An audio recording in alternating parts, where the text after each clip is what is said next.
Colour coded قرآن خریدنے کا کیا حکم ہے، اس کی کیا شکل ہے؟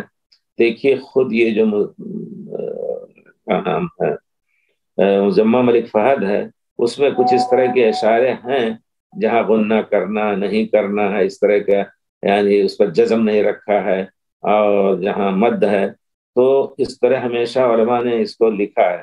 اب اگر ایسا کلر کوئی ہے جس کو آپ سیکھ کر کے قرآن کی تجوید کو اچھی طرح ادا کر سکتے ہیں تو بے شک وہ بے شک جائز ہے، اس میں کوئی شک نہیں۔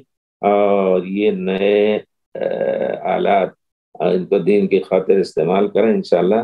شرط یہ ہے کہ وہ باوثوق ہو، کسی اچھی کمپنی سے نکلا ہو، نہ کہ کسی یہودی اور نصرانی نے بنا کر کے اس میں کچھ اپنی چیز بھی ڈال دی ہو اس نے، نہیں۔ اور پھر ایک میں نے دیکھا یہ بھی آتا ہے، مشین آتی ہے چھوٹا سا ایسے ہی ہے، اور اس کو آپ جس سطر پہ رکھیں گے اس کا پڑھنا شروع کر دے گا، اور وہ باقاعدہ تجوید کے ساتھ۔ بلکہ وہ اگر حاصل ہو، میں نے یہاں تو نہیں دیکھا استعمال کرتے ہوئے لوگوں کو، لیکن فرانس میں دیکھا کچھ لوگوں نے رکھا تھا، اور بالکل صحیح میں نے دیکھا، بہت تجربہ کئی مرتبہ اس کا تجربہ کیا۔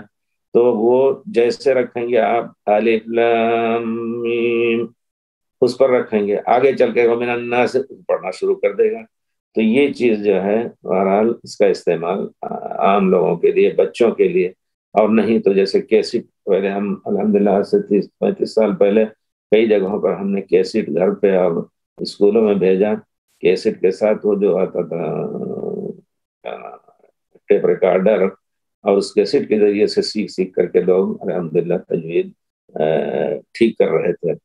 تو اس طرح آج کل یہ سی ڈی وغیرہ بھی استعمال کر سکتے ہیں انشاءاللہ۔